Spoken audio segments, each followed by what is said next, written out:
Impact TNA is officially dead. 6 feet under and buried. No, they didn't get bought out. They're getting another name change. Why? Starting off in 2002. So let's be real. This is their fourth name in 15 years. Their first name was NWA TNA. There's a little hyphen there. That was their official name. They would welcome you to the first ever NWA TNA broadcast. And then, later on, they dropped out of the NWA in 2004. Still kept the title, though. Brilliant move there, TNA. And was that until the soft rebranding in 2011, when they started referring to themselves more as Impact Wrestling. Anthem buys the company. Jarrett comes into charge and officially decrees the company is now Impact Wrestling going forward. Huzzah! A new name. So, you'll be less than surprised to find out that 3.5 months later, Chad's a bit perturbed, and I'm Chad, by the way, welcome, that, we again have a new name! What the fuck is happening? Going forward, TNA has now been replaced with Global Force Wrestling. You've... Yeah, you heard that right. Everyone I talked to when the merger was officially announced by Anthem said this was a sign that Anthem was going to be going forward with building and distributing more pro wrestling content through their new pro wrestling and entertainment subsidiary, whatever the fuck it was called. Then I forget its name. No one thought that they would actually change their name for a fourth fucking time. Brilliant. So I don't like this. Now, let me just present this to you logically. I tore my knee up when I was in high school and had to undergo a lot of physical therapy. Hundreds of dollars went into rebuilding my knee just so I could walk without pain again. You know, supposed to be out for 10 months, came back in 5.5, less than 6, 5 3/4. Medical marvel. I hated that. It's one of those things I'm proud of, but I hated going through. So when I say I hate this name change, I hate it more like I hate people who put pineapple on pizza. It's not that big of a deal, but it's like it's just so unnecessary.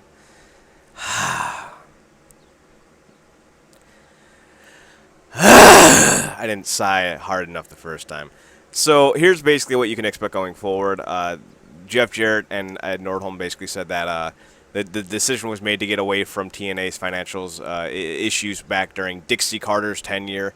And I need to be very blunt when I say this. There's a difference between Jeff Jarrett's tenure, which ended in 2009, when he was the president of the company, and Dixie Carter's tenure, which essentially started in 2014. Although it did encapsulate much of the Hogan era, but she was still very much not the decision maker during that era as well. So during the Dixie tenure, money became a big problem. It actually happened at the end of the Hogan tenure, truth be told. 2013, they released half their roster. There's a reason for that. They were spending too much money on the road. They had spent too much money in the prior 3 years to get there. Their best roster in 2011, 2010, they didn't even capitalize on and do house shows, or not house shows, but do live events with. So that was a big fucking stupid decision. So they hemorrhaged money. We already know this. A lot of guys either didn't get paid or got paid late. Some still to this day say that they never had any pay issues. So, I mean, there you go. I guess we knew who Dixie's favorites were. But that's no longer going to be an issue with a multinational conglomerate now owning TNA, because let's be clear, Panda Energy never technically owned TNA. Dixie and Jeff owned the majority of shares. Panda was a minority investment partner. At least that's how it's always been described to me by those in the know. So even though Panda was writing the checks, it was because they were writing the checks for Dixie. So when Dixie took over sole ownership of the company, and I think it was like 2013, 2014, Panda was no longer helping pay for anything. And that was a big to-do. They basically just had this property's rights, and they didn't care about it whatsoever. It was a really stupid kind of thing when you look at it. Anthem fully intends on using this property. Panda did not. Panda literally was just a de facto moneymaker. Not moneymaker, money printer, if you will. While Anthem fully intends on utilizing the property for their own financial gain, so putting money into it obviously makes sense. So not letting people go without getting paid and letting talent walk is not something Anthem is looking forward to doing. So the idea of pay struggle still continuing into this new generation of Impact Wrestling, Global Force Wrestling, is not going to happen. I'm not sure the name Global Force works just because. You already had that Cash for Gold or whatever, the Global Force Gold situation that tainted the product to a lot of eyes, so I don't know how they're going to rectify that.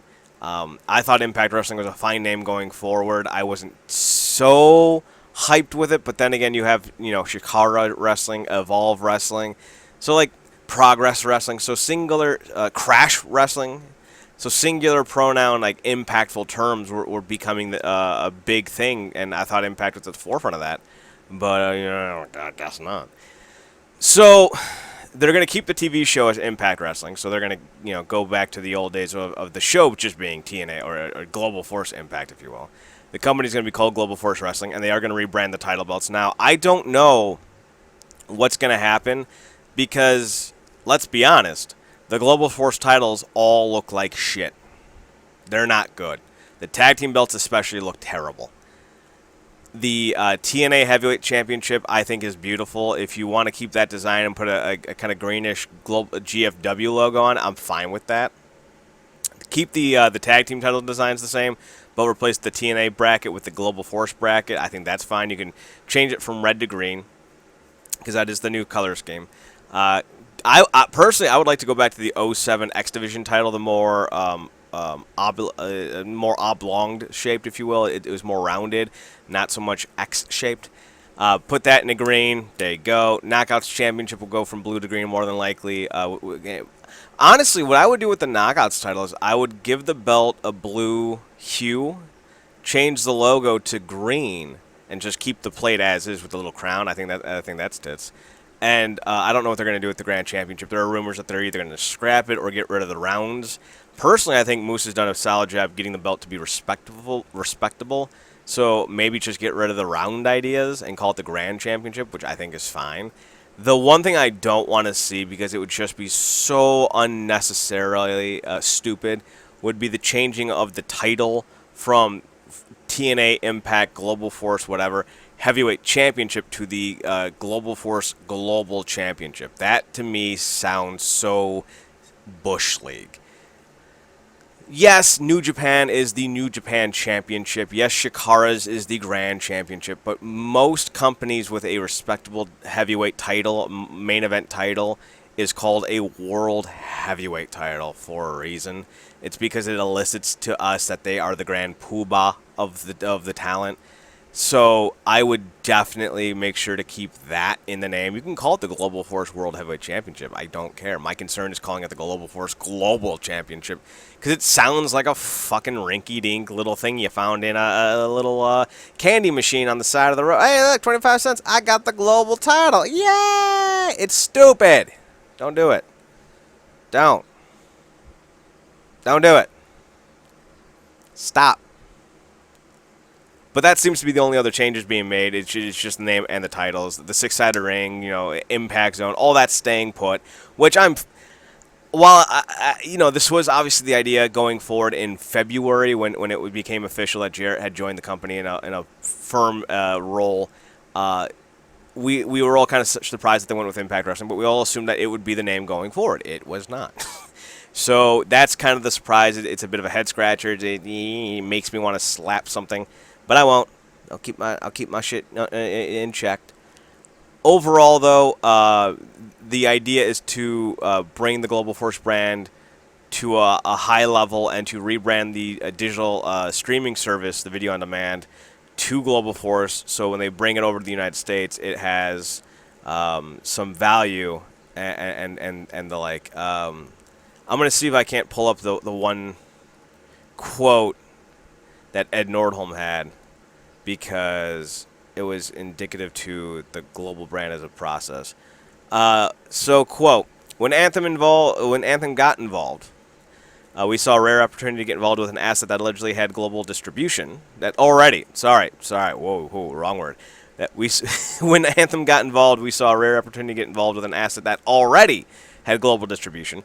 It's a 3,500-hour library broadcast in 120 countries, existing distribution contacts in India, Africa, and now the United Kingdom. The timeline to take a ground zero promotion to that kind of penetration was 15 years.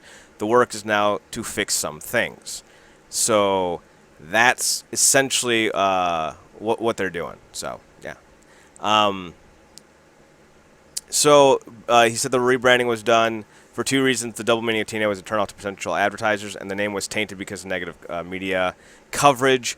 So, the entire idea is to, get the brand back to respectability, both in the media and in the eyes of the wrestling fans. So let me know what you think down below.